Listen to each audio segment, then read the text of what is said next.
우리가 이제 창세기 50장까지의 내용을 쭉 한번 봤어요. 누구부터 시작했죠? 맨 처음에 아담으로부터, 그 다음 누가 나왔을까? 아담 다음에 그렇지, 노아, 또 아브라함, 그 다음에 야곱, 또 그 다음에 이삭, 야곱, 그 다음 누가 나왔죠? 지난주까지 요셉에 대해서 우리가 같이 배웠죠. 그렇죠? 그래서 요셉까지를 인물을 통해서 창세기를 우리가 한번 중요한 사건과 중요한 인물들을 통해서 우리가 창세기를 한번 쭉 보았습니다. 우리가 이제 마지막 인물이 이제 요셉이었는데, 요셉 시대에 어떤 일이 있었죠? 요셉이 형들에게 미움을 받아서, 시기 질투를 받아서 애굽의 이집트의 노예로 팔려갔어요. 그런데 거기서 어찌저찌 해서 어떻게 됐죠? 요셉이 감옥에 들어갔지만 나중에는 뭐가 됐어요? 애굽의 총리가 되었다. 근데 마침 요셉이 총리가 되었을 때 그 전 세계에 어떤 사건이 있었죠? 가뭄이 심하게 들었어요. 애굽뿐만, 이집트뿐만이 아니라 그 근방의 모든 나라들이 가뭄에 시달리고 있었습니다. 근데 그 가뭄에 시달린 나라 중에서 어떤 나라도 있었어요? 바로 요셉의 아버지 야곱의 그런 가정이 살고 있는 그 나라에도 기근과 가뭄이 있었다라는 거예요. 그래서 야곱의 아들들, 요셉의 형들이 뭐를 얻으러 온 거예요? 뭐를 얻으러 왔었죠? 양식을 얻으러 누구한테 갔었어? 네, 애굽. 근데 누굴 만났어 거기서?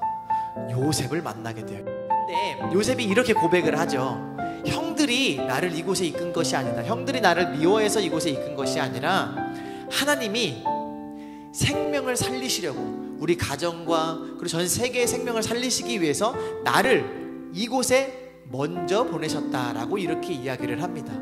그러면서 이 모든 역사에 그런 주관하시고 그 역사를 이끄시는 분이 사람이 아니라 바로 하나님임을 우리가 말씀을 통해 우리가 나누게 되었습니다. 그래서 야곱의 가족이 이제 어떻게 돼요? 요셉이 살고 있는 그 애굽 땅으로 오게 됩니다. 그래서 형제들과 뜨겁게 만나서 화해를 하고 또 용서를 하고 다시 아름다운 가정을 다시 이루게 되었습니다. 그래서 야곱의 가족들은 요셉의 도움으로 애굽의 한 땅에 거주하게 돼요. 근데 그 땅 이름이 뭐냐면 어딜까요? 어디 땅 이름이 뭐냐면 고센 땅이에요. 따라해볼까요? 시작. 고센 땅. 고생이 아니에요. 고생이 아니라 고센. 지지 막 되게 해도 고생한다고 해서 고생 땅이 아니라 고센 땅에 거하게 되었습니다. 그리고 이제 야곱의 가족들은 어떻게 됐을까요? 어떻게 됐을 것 같아요? 거기서 살다가 뭐 이렇게 되겠죠. 그래서 여러분, 동화의 항상 마무리는 어떻게 끝나는 줄 아세요, 여러분? 그렇죠. 행복하게 잘 살았습니다가 아니야. 오래오래 행복하게 살았습니다 라고 딱 마무리가 되죠. 그런데 여러분, 그거 생각 안 해봤어요? 한 줄로 말하면 그렇게 말할 수 있지만 과연 그게 끝일까 생각을 해보죠.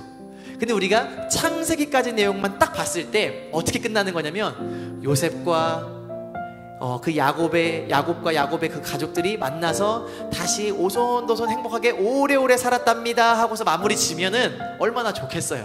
근데 그게 거기까지가 사실은 창세기 내용입니다. 그런데 성경은 거기서 끝나질 않고 있어요. 그 이후의 말씀이 이어지는 게 바로 오늘 출애굽기의 말씀의 내용입니다. 자, 어떤 일이 일어났냐? 여기 이제 성경에 보니까 이스라엘 자손은 생육하고 불어나고 번성했대요.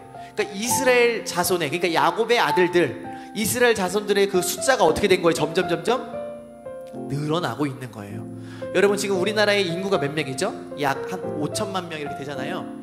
그러니까 우리나라로 예를 들어보면은 우리나라 인구가 5천만 명인데 저기 중국에서 노동자들이 막 들어와. 그런데 맨 처음에는 100명이 들어와서 거주를 했었는데 우리나라에 그 100명이었던 그 중국인들이 어떻게 되는 거냐면 1000만, 2000만, 3000만, 4000만. 왜? 그들은 애만 낳는 거야. 애만 낳아. 그러니까 막 우리나라는 애도 안 낳는데 막 그들은 막 애를 낳아.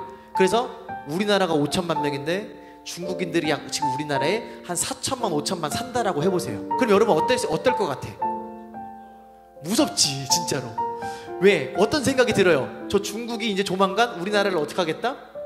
잡아먹겠다. 그럴 수 있잖아요, 그렇죠? 근데 실제로 이러한 일들이 지금 일어나고 있습니다. 뭐 이슬람 종교를 가진 그런 사람들이 유럽이라든가 이런 데 가서 다른 나라 유럽 사람들은 애를 안 낳는데 그 이슬람 사람들은 애를 낳다 하면은 8명, 9명, 10명이야. 우리 지은쌤은 지금 이제 한 명 겨우 지금 이제 임신했는데 그거를 이제 10번을 감당한다고 해보세요. 좋지요. 우리는 좋죠. 우리는 좋아요. 그러다 보니까 이 애굽 왕이 어떤 마음이 드는 거예요? 위기다. 쟤네들이 분명히 우리들을 잡아먹을 수도 있고 진짜 우리들을 대적해서 반역을 일으킬 수도 있겠구나라는 생각을 하게 된 겁니다. 그래서 온갖 이제 걱정을 하기 시작한 거예요. 그런데 이제 8절이 어떻게 시작하냐면 오늘 말씀해 보니까 요셉을 알지 못하는 새 왕이 일어나 애굽을 다스리니 라고 했어요. 이제까지는 그 요셉이란 인물이 대단한 인물이었기 때문에 잘 알았는데 요셉을 알지 못하는 왕이 일어났으니 요셉도 알지 못할 뿐더러 그 우리나라에 왜 외국인들이 이렇게 많지? 라고 생각을 하게 된 거예요. 그러다 보니까 안 되겠다, 이들을 어떠한 조치를 취해야겠다라고 생각을 한 거예요. 그래서 어떤 조치를 취했을까요?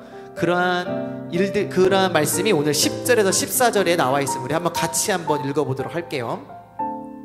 10절에서 14절 우리 윤정쌤 크게 한번 읽어주세요. 시작. 자, 우리가 그들에게 대하여 지혜롭게 하자. 두렵건대 그들이 더 많게 되면 전쟁이 일어날 때에 우리 대적과 합하여 우리와 싸우고 이 땅에서 나갈까 하노라 하고 감독들을 그들 위에 세우고 그들에게 무거운 짐을 지워 괴롭게 하여 그들에게 바로를 위하여 국고성 비돔과 라암셋을 건축하게 하니라. 그러나 34절까지. 그러나 학대를 받을수록 더욱 번성하여 퍼져나가니 애굽 사람이 이스라엘 자손으로 말미암아 근심하여 이스라엘 자손에게 일을 엄하게 시켜 어려운 노동으로 그들의 생활을 괴롭게 하니 곧 흙 이기기와 벽돌 굽기와 농사의 여러 가지 일이라. 그 시키는 일이 모두 엄하였더라. 네, 아멘. 네, 오늘 말씀 이해가 가시죠? 그래서 그 애굽의 왕 바로가 한 것이 무엇이냐면 그 이스라엘 사람들을 딴 생각하지 못하게 뭐를 시키는 거예요? 지금 일을 어마어마하게 시키는 거예요. 지금 우리 살고 있는 사회에서 가장 힘든 일이 뭐가 있을까요? 공사장, 노가다, 그리고 택배 상하차. 이거를 택배 상하차라고 한번 해봅시다. 알죠? 택배 이렇게 나르는 거.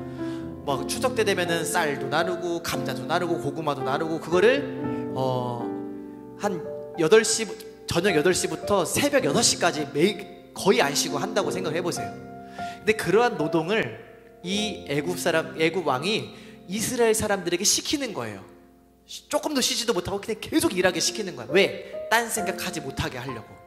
딴 생각하면 어떻게 하는 거예요? 그 애굽을 이렇게 반역을 일으켜가지고 우리가 이제 여기를 먹어보자, 우리가 전쟁을 일으키자, 이런 생각을 못하게 하기 위해서 굉장히 혹독한 노예 생활을 하게 시켰다라는 겁니다.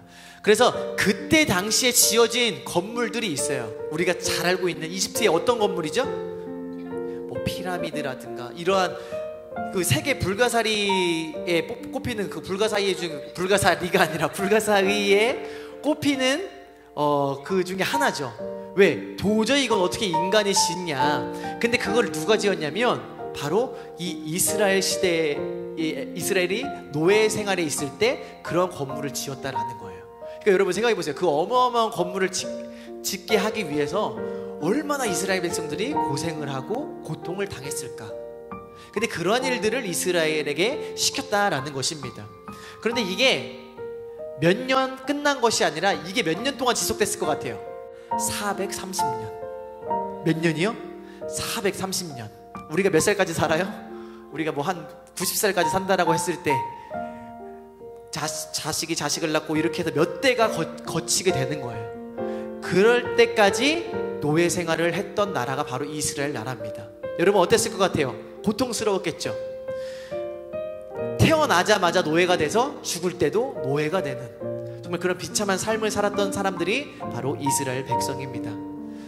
인권도 없었고 고통과 아픔만 가득했던 그런 시간이 바로 이 출애굽 이 시대, 바로 이 창세기가 끝나고 출애굽기가 기록되었던 그 시대가 바로 이러한 비참한 상황이었다라는 것입니다.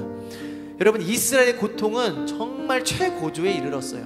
그때 우리나라도 일제치하에 있을 때 많은 수많은 사람들이 그것을 독립하기 위해서, 우리가 그들에게서 벗어나기 위해서 막 테러도 일으키고 막 그 다음에 막 여러 독립운동도 펼치고 막 이런 여러 가지 일들을 했잖아요. 근데 그런 것처럼 이스라엘도 굉장히 고통스러운 시간을 보내고 있었다라는 거예요. 그럼 이스라엘이 할 수 있었던 것은 무엇일까요? 이스라엘은 하나님을 믿는 백성이었습니다. 그렇기 때문에 우리가 고통받을 때, 정말 너무나 힘들고 어려울 때 바로 하나님께 기도하고 하나님께 부르짖었다라는 것입니다.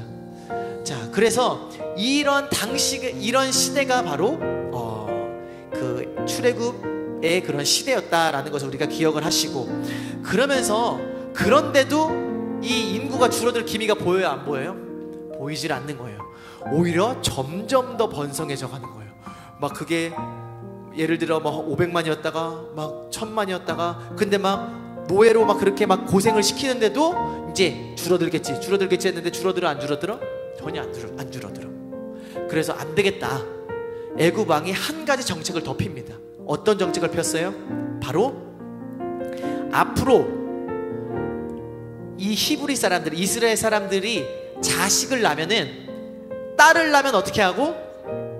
살려두고, 아들을 낳으면 어떻게 되고? 죽임을 당하는 거예요. 남자가 점점 없어지면은, 시간이 흐르면 그 인구는 줄어들 수밖에 없다라는 것이죠. 그런 비참하고 정말 참혹한 상황에 놓였던 나라가 바로 이스라엘 나라였다라는 거예요. 야곱의 가족들이 그런 이제 후손들이 된 이스라엘 나라가 그런 비참한 시기를 겪고 있었다라는 것입니다. 그런 상황 가운데서 이 역사가 시작되는 거예요. 그런데 성경은 그냥 그렇게 어둡게만 이야기를 하고 있느냐? 그것이 아니라 그 가운데 하나님이 개입을 하시고 하나님이 또한 다른 역사들을 이루어 가시는 것이 바로 오늘 이 성경에 기록된 출애굽기의 내용입니다.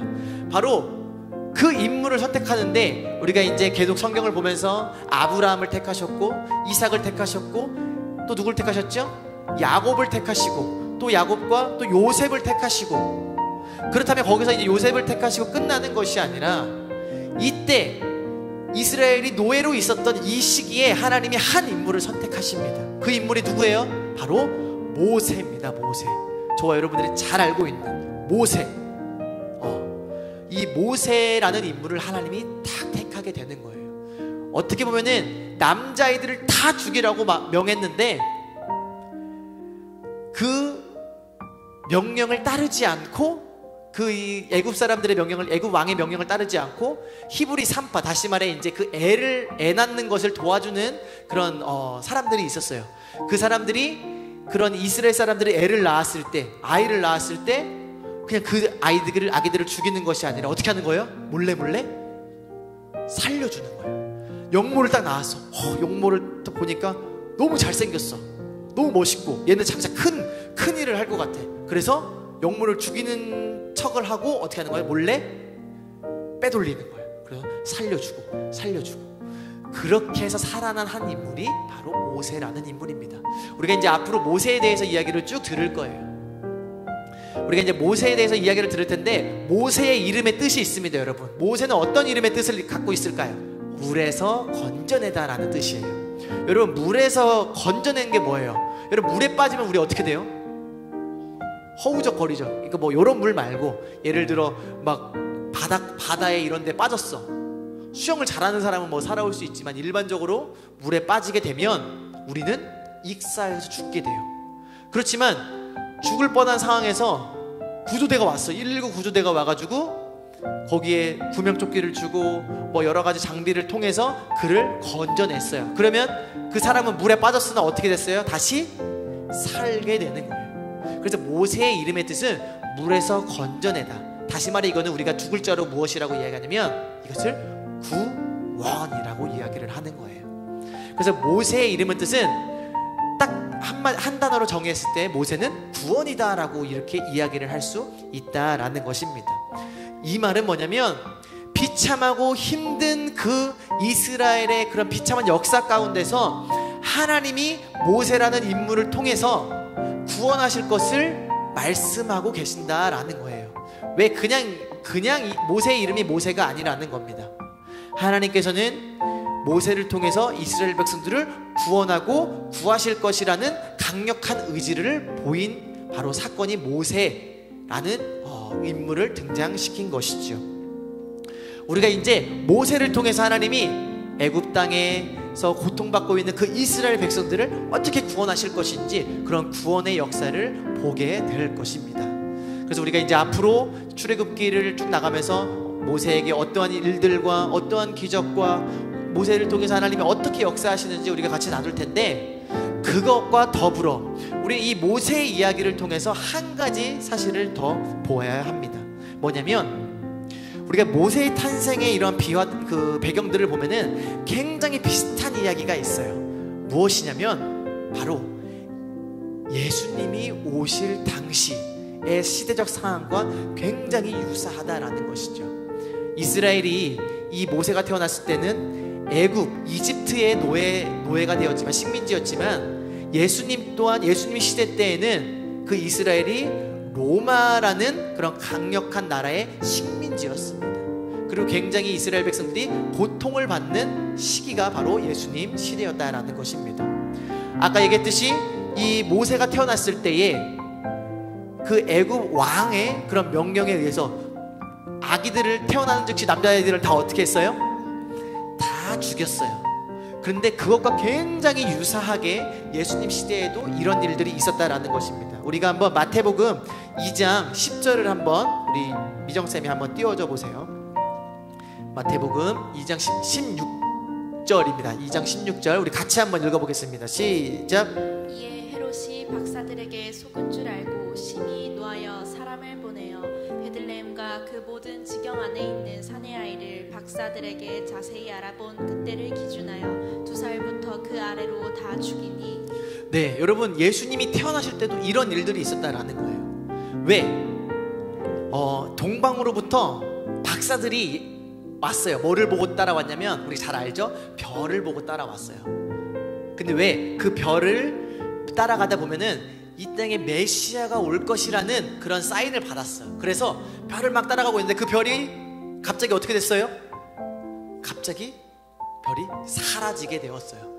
별이 사라져서 어떡하지? 이 별이 어디 있을까 하고서 어디에 들어갔냐면 그 박사들이 헤롯 궁전에 들어갔어. 그래서 헤롯 왕에게 물어봤어. 저희는 유대 땅에서 왕이 나신다고 하기에 저희는 그 왕께 경배하기 위해서, 왕께 축하드리기 위해서 우리는 먼 곳에서 온 박사들입니다. 그것을 저희에게 좀 알려주십시오 라고 했어요. 그런데 중요한 건 뭐냐? 헤롯이 어떤 인물이었을까요? 헤롯은요, 왕에 미쳐있는 사람이야. 왕이라는 권력에 미쳐있는 사람이야. 만약에 왕을 하고 있는 그 자기를, 왕의 자리를 위협하는, 그리고 또 왕을 하려고 하는 사람들이 있으면 이 헤롯은 다 어떻게 했냐면 다 죽여버렸어요. 근데 심지어 누구까지 죽였냐? 자기의 자식까지도 헤롯은 죽였어요. 왜? 자기의 왕권을 위협한다고 해서. 제가 왕을 하려고 하네? 그럴 수 없지. 다 죽였어요. 가족마저도. 이마만큼 그 왕이라는 권력에 미쳐있는 사람이 바로 헤롯이었어요. 그런 사람이었는데 동방박사들이 와서 저 유대인의 왕으로 나실 이에게 제가 경배하고 찬양하러 왔습니다. 그 소리를 들으니까 헤롯이 어때? 미쳐 안 미쳐? 미치게 되는 거예요. 그래서 그 박사들을 돌려보낸 뒤에 부하들에게 이렇게 말을 하는 거예요. 아까 뭐라고 했어요? 베들레헴과 그 모든 지경 안에 있는 사내 아이를, 그때를 기준으로 해서 2살 아래의 아이를 다 어떻게 했어요? 다 죽여버리게 돼요. 그런데 그 가운데서 살아남으신 분이 바로 우리 예수님이라는 겁니다. 그래서 그러한 예수님의 삶을 통해서 이스라엘뿐만이 아니라 저와 여러분 온 인류를 구원하시는 하나님의 역사를 이루신 것을 우리는 볼 수 있다라는 것입니다. 그리고 다시 한번 돌아오면은, 그래서 하나님의 역사는 결국 우리는 어떻게 말을 할 수 있느냐? 구원의 역사예요. 구원의 역사. 창세기도 구원의 역사고, 출애굽기도 구원의 역사고, 성경의 모든 사건과 역사는 바로 하나님께서 우리를 건지시고 구원하신다라는 그 구원의 사건과 연결이 돼 있다라는 거예요. 예수님이 이 땅에 왜 오셨죠? 저와 여러분들을 죽음에서 구원하시기 위해 오셨다라는 것입니다. 그렇다면 이 출애굽기를 통해서 우리가 알 수 있는 것은 무엇이에요? 하나님이 모세를 세우셔서 이스라엘을 건지셨는데 그것과 마찬가지로 예수 그리스도를 선택하셔서 온 인류를 구하실 것이라는 예언의 책이 바로 이 출애굽기의 내용이라는 겁니다. 그래서 우리가 단순히 모세의 이야기를 기억하는 것뿐만이 아니라 하나님이 모세를 선택하셨듯이 또 예수 그리스도를 통해서, 예수님을 통해서 우리를 구원하셨구나, 죽음에서 정말 비참하게 죽을 수밖에 없는 우리, 죄에 빠져 살 수밖에 없는 우리를 구원하셨구나라는 그 사실을 저와 여러분들이 기억할 수 있어야 된다라는 것입니다. 할렐루야. 바로 그것이 이 땅에 오신 예수 그리스도, 또 하나님이 모세를 세우신 목적이었다라는 것입니다. 우리 결론의 말씀을 드리도록 하겠습니다. 오늘은요, 출애굽기에 정말 그런 하나님이 그 애굽에서의 그 이스라엘 백성들을 건지시고 구원하시는 그 역사의 가장 처음 그 배경에 대해서 우리가 살펴봤습니다. 하나님께서 요셉을 통해서 축복하시고 하셨지만 또 그 후에 많은 어려움과 고통과 시련의 시간들을 통해서 그 시간 가운데서 하나님이 또 모세라는 인물을 택하셔서 그를 건지시고 구원하시는 그런 역사의 서막, 구원의 역사의 서막에 대해서 저와 여러분들이 나눴다라는 거예요. 중요한 것은 무엇이냐? 하나님은요, 역사를 주관하고 계신다라는 거예요. 태초부터 아담과 하와부터 노아, 아브라함, 또 이삭, 야곱, 요셉, 또 모세, 또 쭉 해서 지금 이 시간까지도 하나님은 구원의 역사를 펼치고 계신다라는 거예요. 여러분, 저와 여러분들의 삶 가운데서 구원이 필요하지 않습니까? 저와 여러분들도 구원이 필요합니다. 하나님 없이는 아무것도 할 수 없는 게 바로 저와 여러분들의 삶이라는 거예요. 여러분, 지금 상황을 보십시오. 우리나라에 구원이 필요합니다. 이 코로나 상황에서 우리는 하나님의 도우심과 하나님의 긍휼하심, 하나님의 우리를 건지심이 필요하다라는 것입니다. 그래서 우리가 기억해야 될 것은 무엇이냐? 태초부터 역사하셨고, 모세 때도 역사하셨고, 또 예수님 때에도 역사하신 그 하나님의 역사가 지금 저와 여러분들의 삶 가운데, 지금 2020년 이 대한민국 전 세계 가운데에 역사하고 계신다라는 것입니다. 그리고 그 하나님께서 우리를 구원하시기 위해서 바로 예수 그리스도를 선택하셨다라는 것입니다. 우리는 모세를 통해서, 또 아브라함을 통해서, 또 노아와 여러 인물들을 통해서 바로 이 예수님의 구원의 역사를 발견할 수 있어야 된다라는 것입니다.